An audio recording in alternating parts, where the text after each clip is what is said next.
Hello friends, welcome back to this channel. So today in this video I'm gonna teach you how to set fingerprints lock on your Realme mobile.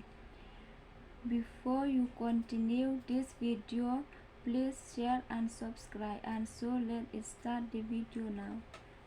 First you have to go here from setting, here role and password and security, click there, here password.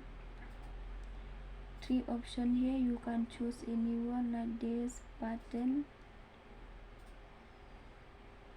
Wait it for got it and draw the pattern here,